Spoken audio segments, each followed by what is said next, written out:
안녕하십니까. EBS 투자증권 리서치센터장 윤주호입니다. 제가 단독으로 하는 경우에 별로 없고 항상 사회를 보는데 몇 분들이 이런 얘기를 하시네요. 그러니까 딴 데 가서는 뭐 시장 얘기도 하고 그러시는데 왜 이리온에서는 안 하시냐고. 그래서 오늘 아까 몇 분이 그런 얘기를 하셔가지고 우리 주알모 PD한테 한번 녹음할까 했더니 그냥 바로 하자고 그래가지고 하게 됐습니다. 혼자 하니까 좀 어색하지만 그냥 제가 어디 가서 그냥 PT 하는 내용 중에서 뭐 다 하기에는 시간이 좀 걸리고 좀 요약해서 현 상황과 그리고 뭐 제가 이렇게 항상 이렇게 제 생각을 이렇게 좀 차분하게 전해드리기가 좀 적은 것 같아요. 어제도 다른 채널 갔는데 그냥 아침 시간에 너무 빠르게 막 이렇게 하다 보니까 뭐 좀 제가 정작 하고 싶은 얘기를 제대로 못 드린 것 같아서 그리고 오늘 말씀드릴 거는 크게 보면 세 가지입니다. 첫 번째는 결국 앞으로 한 2, 3개월 정도, 한 1, 2개월이라고 했지만 하여튼 단기적으로 우리가 지금 어떻게 해야 될 것 같냐 그거에 대한 얘기를 좀 할 것 같고요. 그 과정에서 이제 많은 분들이 또 비관론자들이 득세할 것 같아요. 이제 장을 이제 뭐 무너질 것이다 끝났다 하겠지만 그 과정에서 우리가 기회를 찾아가지고 내년을 바라보면 분명히 기회가 있다 보고 있기 때문에 그 기회를 왜 잡아야 되는가 좀 얘기를 드리고 마지막에 이제 제가 아무래도 제 PT 자료니까 포트 전략 어떻게 가져가냐 되는 내용인데 세 번째 건 좀 짧게 가고 가장 관심 높은 게 첫 부분일 것 같아요. 당장 어떻게 해야 되는가 그 부분을 좀 말씀드리고 두 번째 얘기 좀 드릴까 합니다.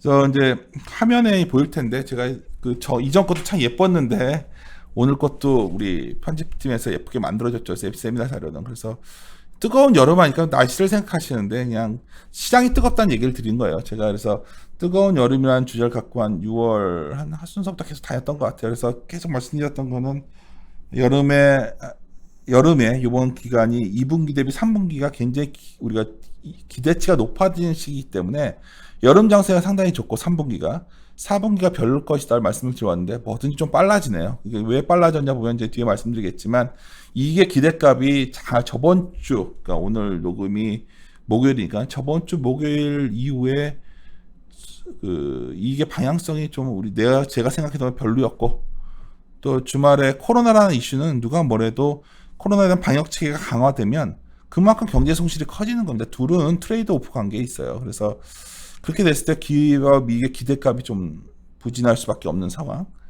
그래서 주말에 그게 나왔고 또 어제 연준 얘기 아까 우영 연구가 녹음했지만 미국에서 뭐 현 주가 수치도 그렇게 연준도 적극적일 것 같지 않고 이런 걸 종합한다면 앞으로 기대값이 돌아왔을 때까지 좀 고민스러운 시간이 지날 것 같다. 근데 제가 이럴 때 제일 싫어하는 말이 뭐 아름다운 조정, 뭐 단기 조정은 아픈 겁니다. 그리고 제가 지난 사과나무 시리즈 할 때는 굉장히 공격적으로 바이 홀드 말하지만 조정이 상승장에서 한번 이렇게 나올 때는 잘 활용해야 돼요 시장을. 그래서 그런 부분들도 좀 시간 나면 말씀드리도록 하겠습니다. 그래서 결론적으로 제목대로 선선한 바람이 불어오니까 리스크 관리하자는 얘기였는데 이게 좀 빠르게 진행이 됐어요. 그래서 이제 하나하나 좀 제 PPT를 보면서 말씀을 드릴게요.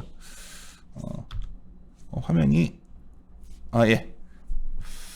이게 이제 항상 PPT 갈 때마다 처음 보여드리는 그림인데 이게 광장과 타워라는 책인데 한번 굉장히 두꺼워서 읽기에 좀 힘든 책이지만 흔히 벽돌 책이라고 하죠. 네, 어떻게 좀 꾸역꾸역 저도 읽었습니다. 네, 이 니얼 퍼거슨이 한국에도 왔었는데 제가 페이스북에 막 자랑하는 사진도 올렸죠. 사인 받은 책이 있거든요. 근데 이제 제가 이 책을 읽다 보면 어느 부분에 좀 많이 공감했냐면 첫 번째 이 부분이에요.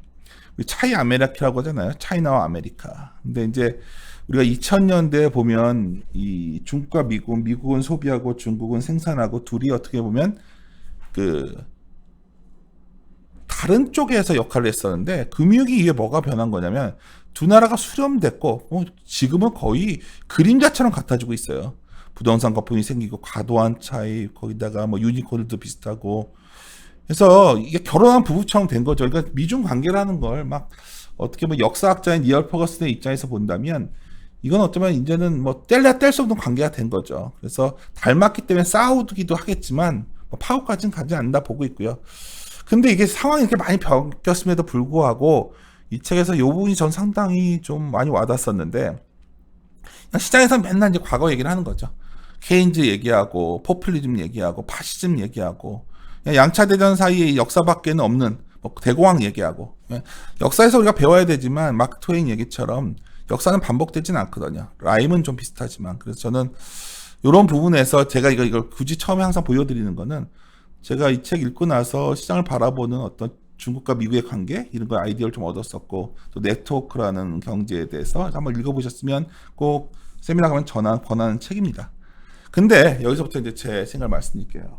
이거는 사실 세미나 때는 잘 안 넣는 내용인데 하도 저한테 뭐 낙관난저였다가 뭐 강세론도 약세론자 됐다니 뭐 제가 이번 기회에 좀 설명을 드리려고요. 제가 우리가 투자 전략이라는 걸 세울 때 저는 이렇게 봅니다. 뭐 낙관론자나 비관론자 중립 얼마나 이게 답답한 방법이에요.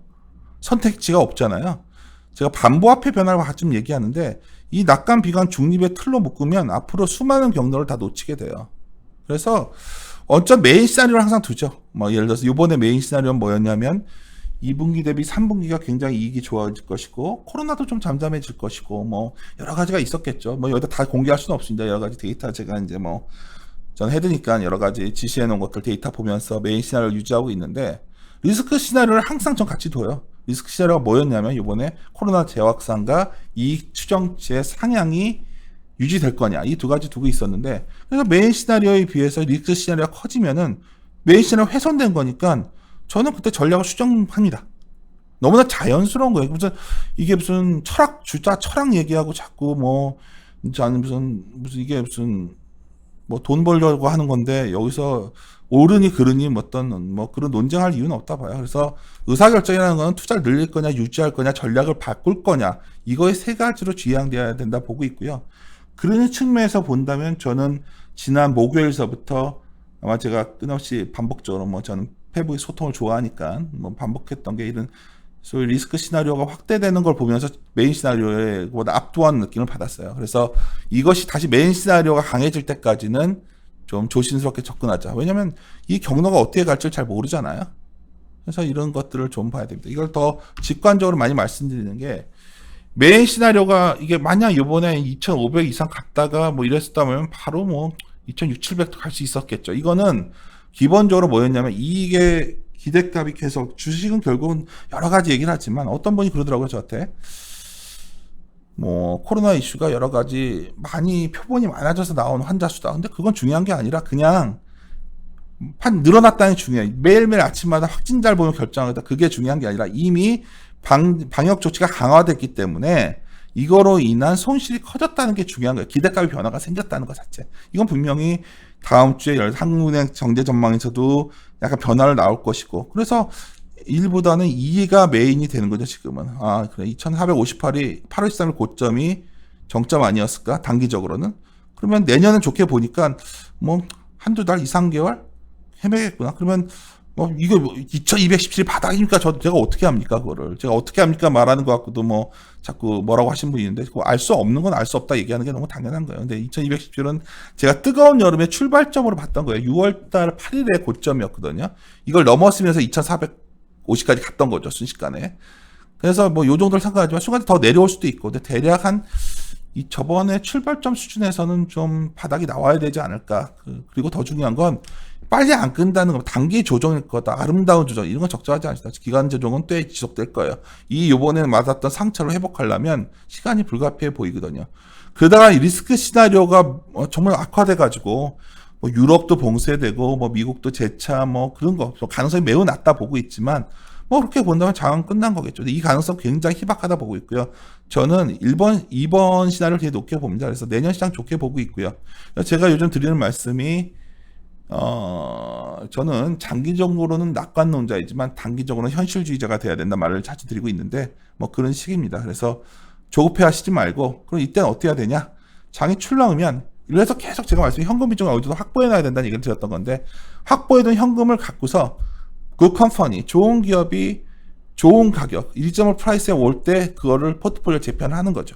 그 과정을 반복적으로 하고 있다 보면 어느 날 시나리오 2에 위가 돌았을 때 이때 우리가 성과를 크게 얻을 수 있는 겁니다. 이거 갖다가 오늘 이틀 빠졌으니까 이제 반등했다 빠져. 오늘 뭐 이틀간 빠졌으니까 반등 나오겠죠. 뭐 내일이나 모레. 그러면 뭐 그때 와 될 것이다. 뭐 이런 게 아니라 좀 거리를 두고 시장과 좀 그럴 시기가 오지 않았나. 제가 말씀드린 요지입니다. 근데 왜 그렇게 보는지에 대해서 이제 3개월 전망으로 보통 표현을 하는데, 쉬어갈 때가 되었다. 이걸 제가 어제 뭐 유튜브 채널 가서 얘기했는데, 뭐 저는 더 강하게 얘기하고 싶었지만, 뭐 분위기가 좀 그래서 그냥 근데 막 질문 중에 뭐 주식을 뭐 파야 되니까 파이자가 물어봐서 팔라고 했지만, 쉽지 않죠. 현금 비중이 낮다면 확보해야 됩니다. 그거는 현금 비중은 가격과 상관없는 거예요. 어느 정도 내가 현금 비중이 안 돼 있으면 기회를 못 잡기 때문에. 이거는 가격의 문제가 아니라는 거. 코로나 바이러스 뭐 얘기하는데, 하여튼 이거는 PT 때 얘기하는 거고, 주가에 대해서 말씀드리고 싶은 거예요. 많은 분들이 인간이 완전하다 생각할지 모르지만 저는 그렇게 생각 안 합니다. 그래서 보통 많은 분들이 이제 워렌 버핏을 얘기하고 많이 하지만, 제가 상당히 오랫동안 영향을 받아왔던 사람 중에 하나는 조지 소로스예요. 뭐 그 사람만은 다 따르는 건 아니지만 그걸 굉장히 좋아하는 겁니다. 이건 제가 오늘 방송한다 해서 억지로 넣었는데 나중에 강의할까 하고서 했던 건데, 이거는 그냥 이런 거죠. 마켓은 항상 바이어스 된다는 거죠. 어떤 방향으로. 굉장히 중요한 거죠. 바이어스 됩니다.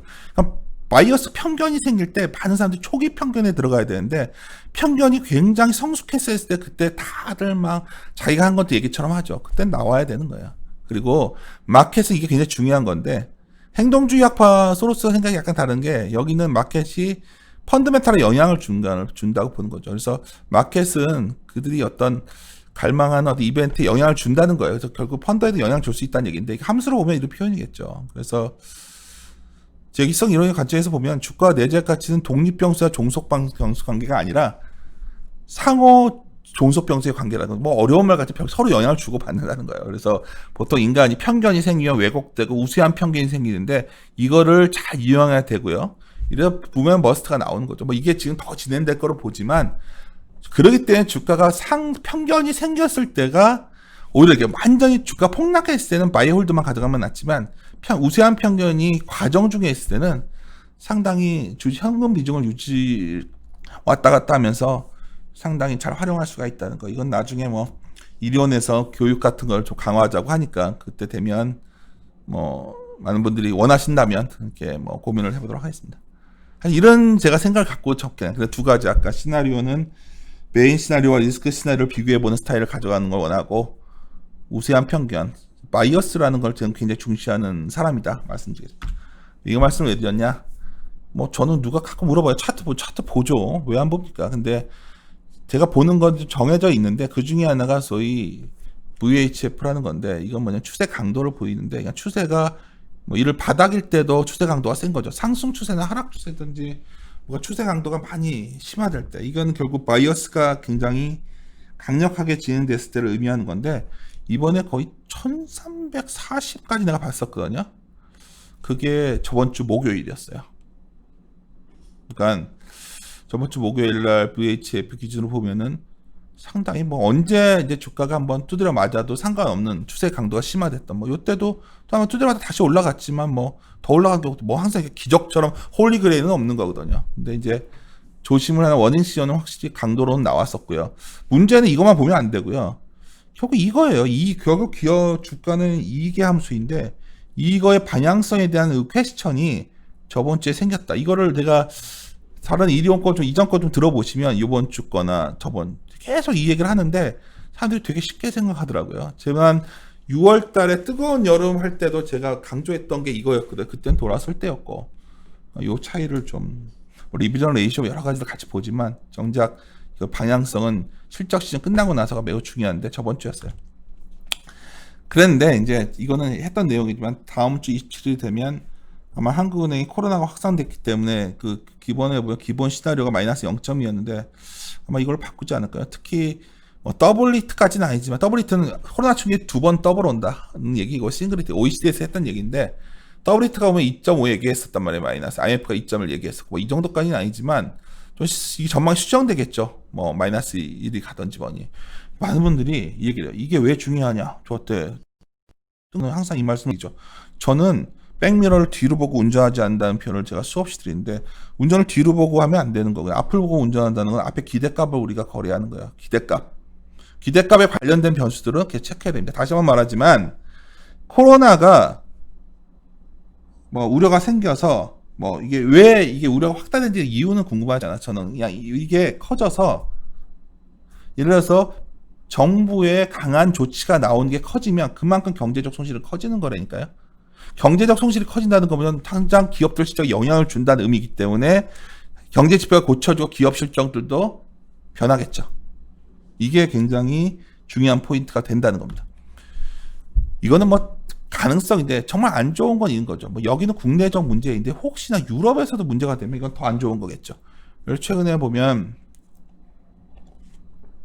먼저 프랑스에서 뭐 노마스 운동 하는데 뭐 이런 정도 뉴스 아닐까요? 사실 유럽의 문화라는 게 이걸 굉장히 싫어하는 것 같은데 여하튼 뭐 국가 간의 이동도 그런 상황까지 오는 뉴스가 나온다. 그럼 아까 시나리오 제가 좀 시나리오 중에서 세 번째 시나리오도 가능한 거죠. 뭐 이런 뉴스까지 나온다면. 근데 저만 그러는 게 아니라 OECD가 아까 앞에 말했던 OECD 전망 더블히트가 나오면 굉장히 안 좋아지는 거잖아요. 성장률 전망이. 그래서 이런 것들을 좀 알고 계셔라. 뭐 이건 리라에는 얘기는 뭐 얘기를 하는 별건 아니지만 여하튼 항상 약한 고리는 상황이 악화되면 되면 더 악화될 수 있어요. 그래서 저는 사실 익스포자도 이건 악재라고 누가 얘기하시는데 저는 클 것 같지 않아요. 사실 이게 뭐냐면 과거에 그 터키 문제 됐을 때는 익스포저가 컸는데 지금 높지 않아가지고 이건 크지 않다고.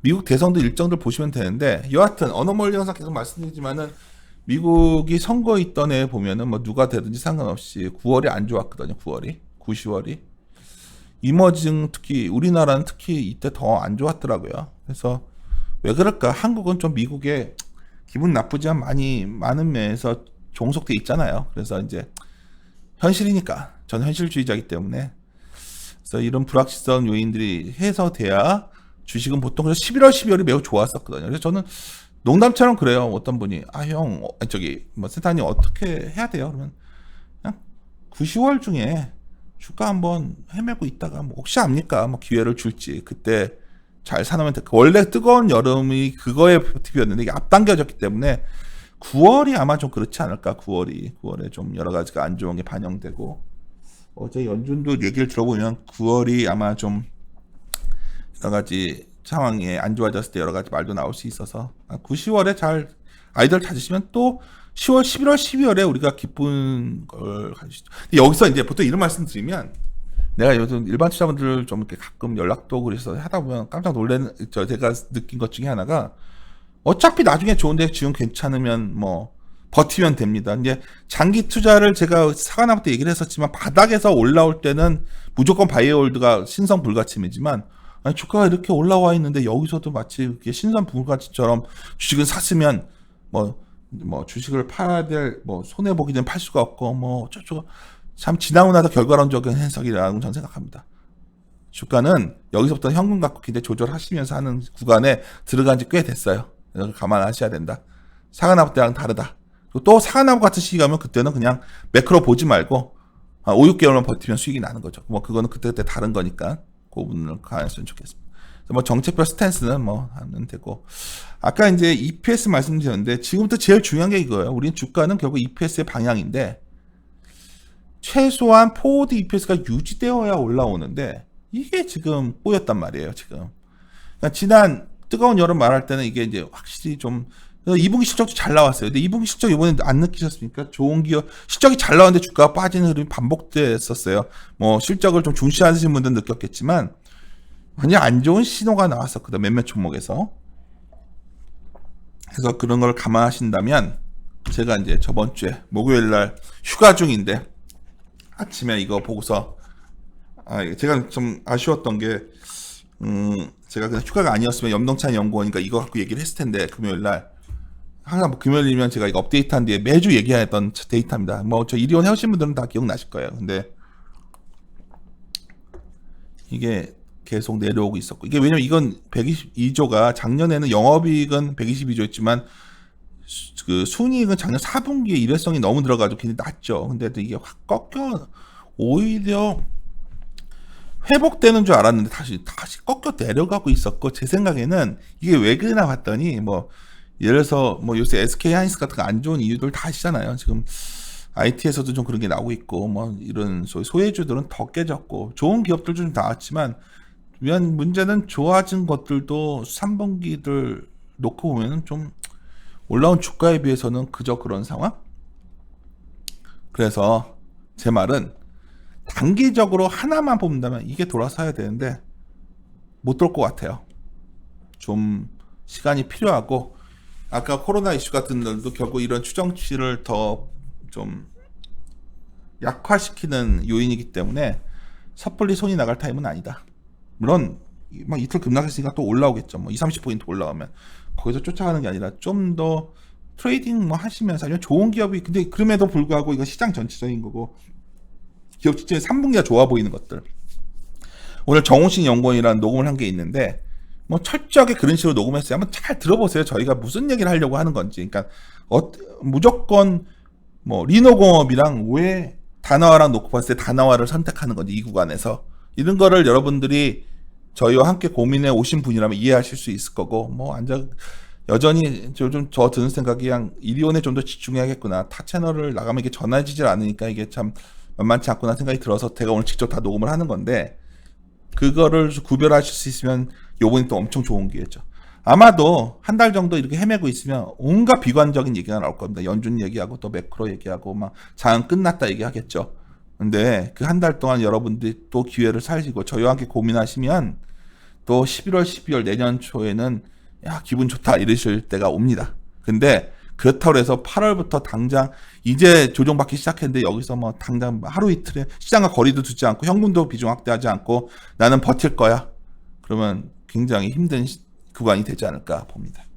3개월 전망을 말씀드렸고 그럼 길게 보면 이제 아까 선사한 바람이 불 때 쉬는데 찬바람이 불면 사자가 진짜 좀 찬바람 불면 사야 되지 않을까 저는 그 생각을 갖고 있는데 이제 많은 분들이 요새 GDP 얘기를 하죠. 이게 데이터를 어떻게 만드냐에 좀 다르기 때문에 여러 가지 이제 많은 분들이 이제 안 좋게 말할 때는 GDP를 넘어섰으니까 상투다 얘기도 할 수 있겠지만 넘었을 때 버블이 나오거든요. 근데 아직 버블은 안 나와. 이거 버블이 나올 거라는 거죠. 이 버블이 근접해 있다 아직은. 그래서 저는 2021년에 버블이 한번 나올 거라 봅니다. 어떤 형태로 나올까를 좀 고민하고 있는 중이고 그거에 대해서는 저희가 이후에도 계속 업데이트를 해드리도록 하는데 사실 이 버블이 나올 수 있는 해경은 최근에 이제 다들 아시겠지만은 골드만사스 금융환경지수 같은 걸 봐도 금융환경 자체가 굉장히 우호적이라는 거죠. 그러니까 이 금융환경지수라는 거는 무이면 이자율과 환율과 밸류에이션, 신용 스프레드, 가중평균한 값인데 이렇게 낮아요. 이게 낮기 때문에 언제든지 좀 주가가 조정을 받으면 뭐 이런 거죠. 뭐 더 이론적으로 말씀드리면 실질금리가 마이너스인 상황에서 멀티플은 무한 확장될 수 있는 거거든요. 이론적으로는. 그래서 그런 버블의 가운데 있는 것들에 대해서 뭐 하지만 최근에 좀 약간 과한 느낌이 있어서 과할 때는 또 한번 또 뚫려 맞거든요. 그래서 그런 구간도 좀 지나야 된다고 생각하고요.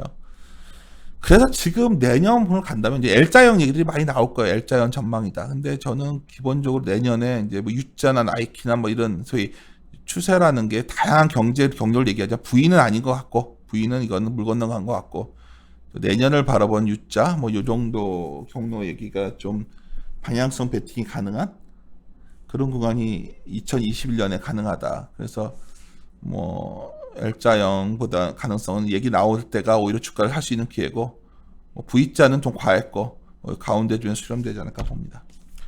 전에도 이거 자주 보여드리는데 계속 업데이트하고 있어요.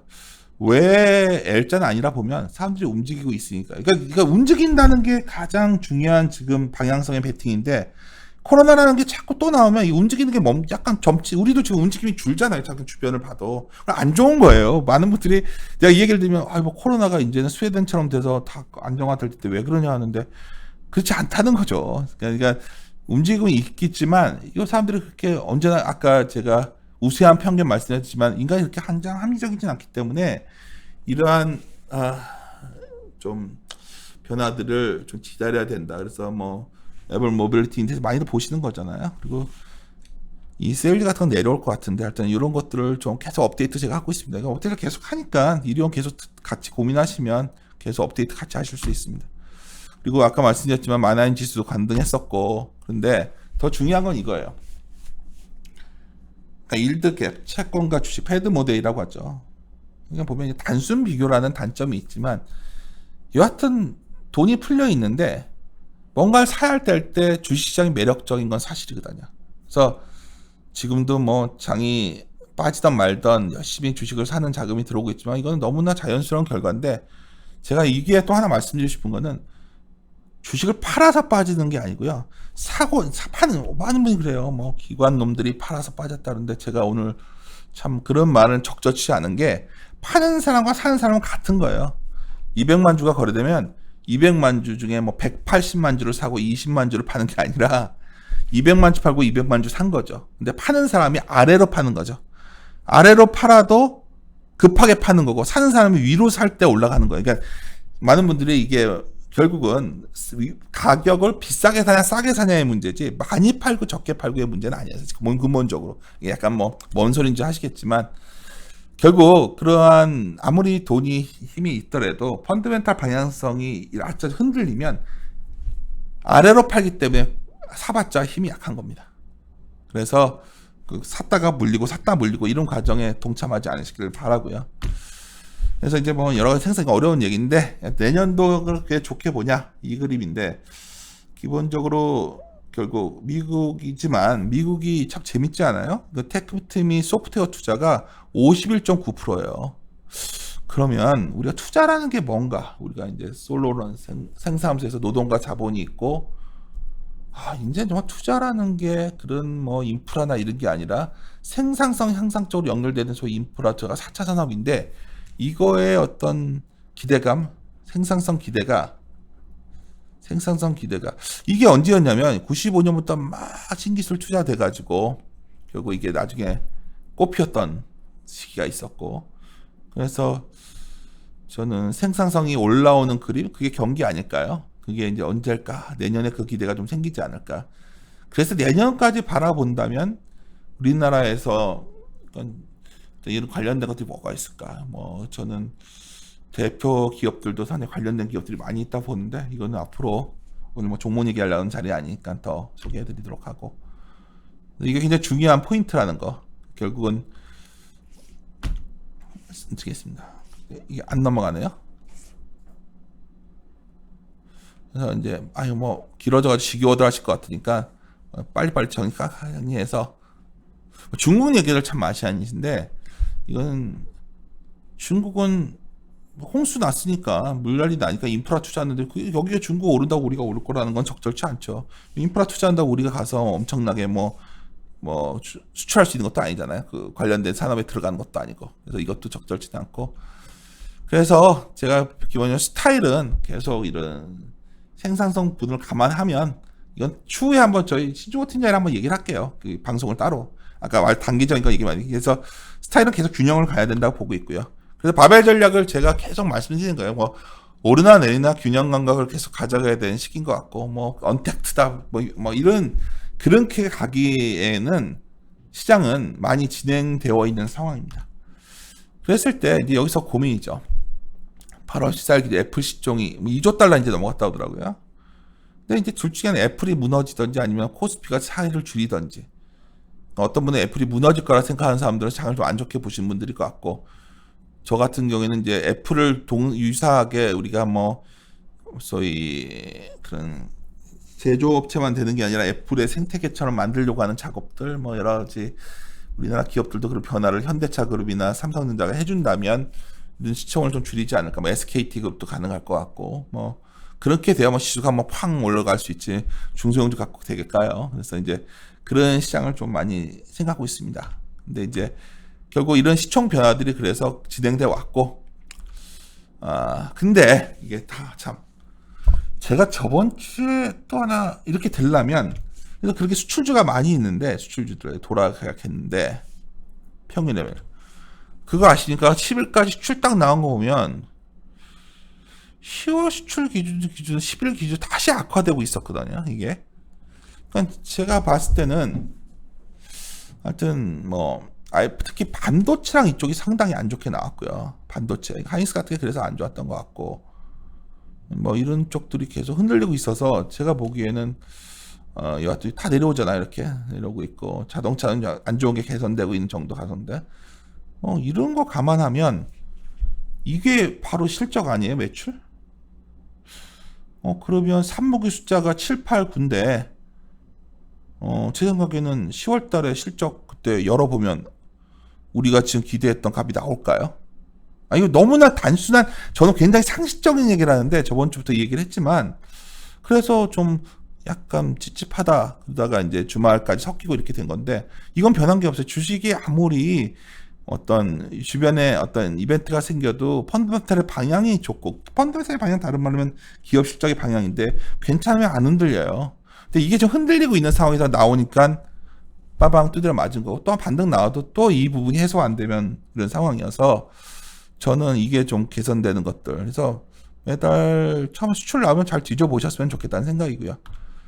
그러다가 이걸 극복할 만한 뭔가 주주 정책 같은 게 있을까요? 한국은 글로벌에서 가장 배당성이 낮은 나라인데, 사실 자사주 매수가 같은 거 해주면 주식이 한번 레벨업 될 것 같은데 이것도 참 여전히 안 되고 있고, 사실 배당 성향은요 이머징 수준에도 안 나옵니다. 그래서 이거는 좀 정책 당국들이 이런 걸 좀 강하게 해줬으면 좋겠는데, 좀 아쉬움이 제일 큰 부분이 이 부분이에요.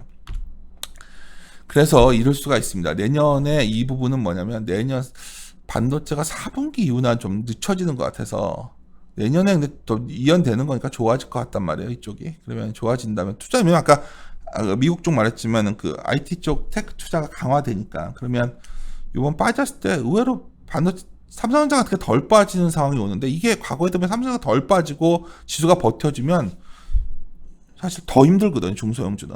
그래서 제가 봤을 때 많은 분들이 뭐 공매도 연장되고 있지만, 대주주 그런 뭐 그 세금 이슈도 있고 해서 이미 시작됐으니까 할 수 없죠. 그래서 최근에 중소형주가 며칠간 굉장히 안 좋았을 거예요. 이런 것들이 미리 뭐 아는 사람들끼리는 던져야겠구나 생각이, 공감대가 형성됐을 확률이 높고, 이후에도 굳이 뭐 이쪽을 사겠으니까, 그래서 이제 코스닥보다는 코스피가 낫다는 말씀, 그리고 중소형주보다는 대형주 쪽으로 가야 되고 뭐 이런 말씀을 드리는 거니까 가만히 있으면 좋겠습니다.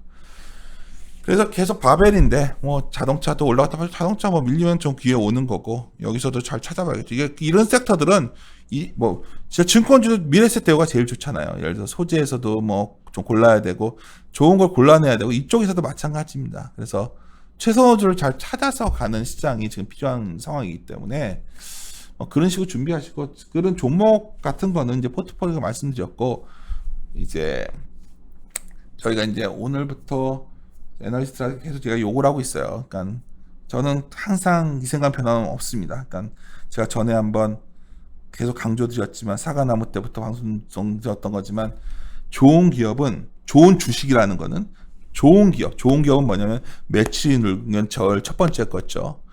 근데 돈까지 벌면 더 좋은 거고, 이익까지. 그래서 매출 막대 그래프가 계속 올라가는 기업들, 그런 기업들이 여러 가지 이런 이슈로 좋은 주가, 아니면 합리적 주가 좀 빠져 있을 때 사놓으면, 그게 결국 분기 실적을 보면서 올라가는 투자를 할 수가 있다. 내 포트폴리오 개선되는.